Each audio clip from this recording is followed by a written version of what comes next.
Saber o que tá acontecendo lá no Vascão da Gama. Fala, Breno, boa tarde. Vamos lá, Zé, viu? O Vasco que só volta a campo na quinta-feira contra o Inter. Antes de eu falar da notícia do Zé Gabriel, vale sempre lembrar do cenário do Vasco, porque pega o Inter na quinta em casa, 7 da noite, e no domingo pega o Goiás fora de casa. Se vencer os dois jogos, sai do Z4 sem precisar de combinação de resultados. É claro que pode haver uma combinação, Goiás perder nesse meio de semana, mas eu digo isso porque é um confronto direto no domingo, né? Então por isso que o jogo de quinta-feira é importante nesse sentido.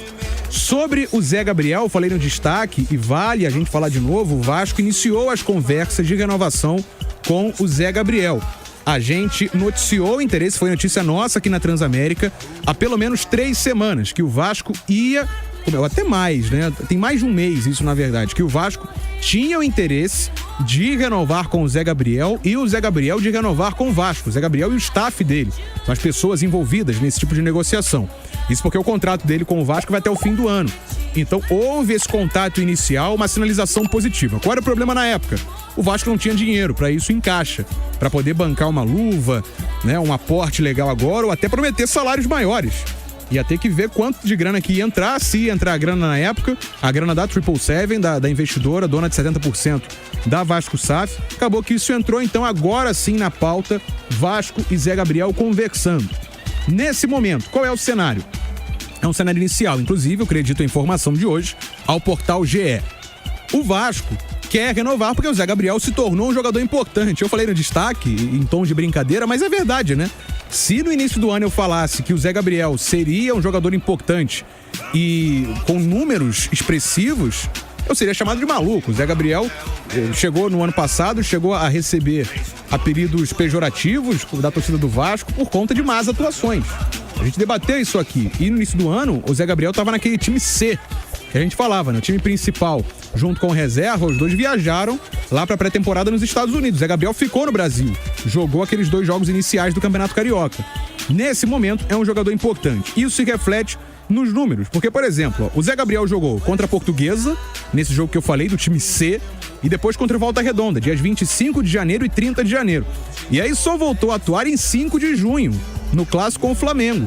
E aí, com a chegada do Ramon Dias, o Zé Gabriel se tornou um jogador importante. Isso se reflete nos números. 14 jogos de Ramon Dias, 12. Em 12 desses jogos, o Zé Gabriel foi titular. E aí a média dele de minutagem em campo foi para 70.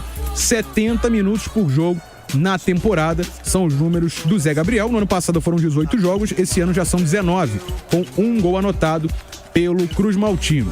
Essa, então, é a informação de momento, né? O Vasco seguindo a preparação para o jogo de quinta contra o Inter e iniciando as conversas para renovar com o Zé Gabriel, que até pode assinar pré-contrato com outra equipe. Mas, como eu já falei e repito, é do interesse dele continuar no Vasco, no Rio de Janeiro. E assim também como é do interesse do Vasco continuar com o jogador no Cruz Maltino. O Zé Gabriel, portanto, próximo de renovar com o Cruz Maltino, meu parceiro Bruno Azevedo. Valeu, Breno Monsef. E realmente, se a gente fosse lá no início da temporada dizer que o Vasco estaria negociando a renovação do Zé Gabriel, ninguém iria acreditar, né, Gabriel? E dá pra dizer a essa altura que não é um absurdo. E eu já critiquei muito jogador e não tenho nenhum problema em vir aqui dizer que o desempenho melhorou. Ele se tornou uma opção útil pensando no ano que vem, onde o Vasco vai se reforçar mais, vai contratar novas peças. O Zé Gabriel pode ser uma boa opção de banco, de composição de elenco. E a gente tem que partir do princípio, se tudo der certo, o Vasco vai se manter na Série A e o Ramon Dias certamente ficará no comando para dar sequência ao trabalho. E o Ramon Dias, nesse momento, é quem tem a palavra final. Ele diz, eu confio no jogador, o cara tá me ajudando, eu quero que renove. Você é obrigado a rever o planejamento. É uma trajetória, no mínimo, interessante do Zé Gabriel. Sai de um atleta escanteado, um cara que na Série B era contestado e não era nem titular. Ele, Edmar, aquele lateral, né? Pois Os caras que entravam, a torcida já colocava a mão na cabeça. Já ficava meio preocupado. E não era nenhum absurdo, porque os caras não estavam bem no Vasco. E aí o ano muda, as coisas não caminham da melhor forma, surge uma brecha, o cara entra em campo e começa a corresponder. Tem treinador que faz a diferença nesse sentido, né? Ajusta a cabeça de um jogador, como é o caso do Ramon Dias com o Zé Gabriel. Vamos lá, o rapaziada participando com a gente aqui, o Vaz Malucos tá dizendo o seguinte: Vasco vai engatar 3 vitórias. Tomara. Inter, Goiás e Cuiabá. E tem que renovar com o Zé Gabriel. Uma sequência boa pra pontuar, né, Azevedo? O jogo contra o Inter, em tese, é o mais complicado, mas é em São Januário. Mas é contra o Inter que tá extremamente motivado depois de uma goleada histórica, né? Mas vamos lá, um joguinho em São Januário. Dá pra pontuar bem nessa sequência e dar uma tranquilizada em relação ao rebaixamento. Olha aqui, o Marcos Vinícius, Bruno Gabriel, boa tarde. O vascaíno pode ficar otimista pelo bom jogo feito no Clássico? Justiça é bola na rede, mas o Vasco merecia melhor sorte. Vamos permanecer na Série A, o sentimento não para. É o que eu sempre falo, o importante é botar a bola na rede, o Flamengo mereceu a vitória por conta disso.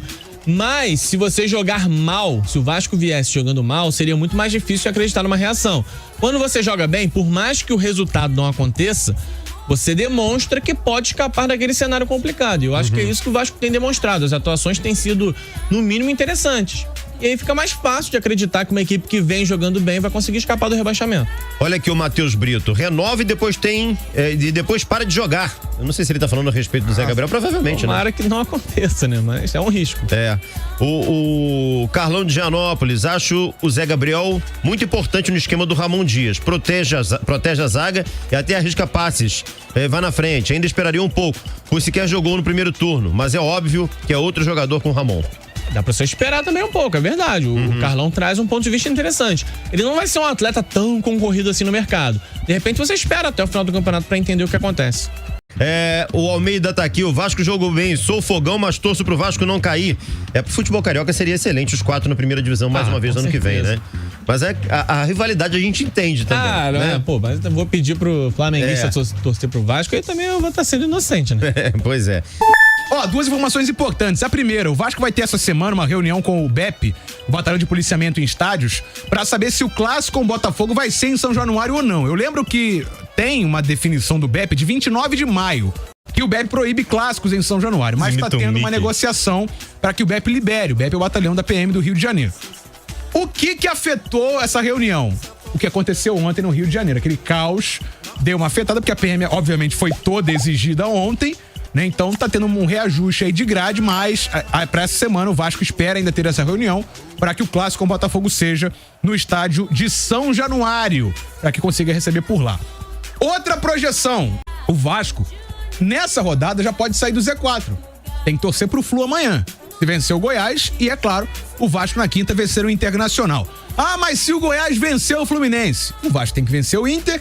E domingo o Vasco pega quem? O Goiás. Em São Januário não, o jogo é fora de casa, é em Goiás o jogo. Ailé Pinheiro. Então, é em Goiás, no estádio Ailé Pinheiro. Pior que é em Goiás mesmo. Pois é, em Goiás. E aí o Vasco vencendo os 2 jogos, sai do Z4. Essa é a situação do Vascão. Se o Corinthians perder também. O Corinthians também tá no bolo aí. O Corinthians pega o Cuiabá em Cuiabá. E se o Corinthians perder, ele para nos 33, o Vasco vencendo vai a 33, só que tem uma vitória a mais, teria 2 vitórias a mais. Pois é. Então o Vasco passaria o Corinthians. Sobre o clássico então, Vitoca, seria interessante na sua visão ser em São Januário? Vamos lá, eu acho que deveria ser no Maracanã.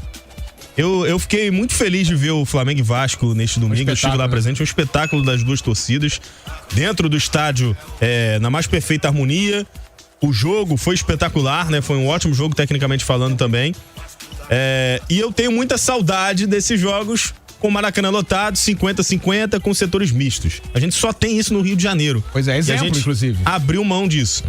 Só que, no jogo da ida, o Botafogo jogou com 100% da torcida no estádio Newton Santos, a torcida do Vasco estava punida.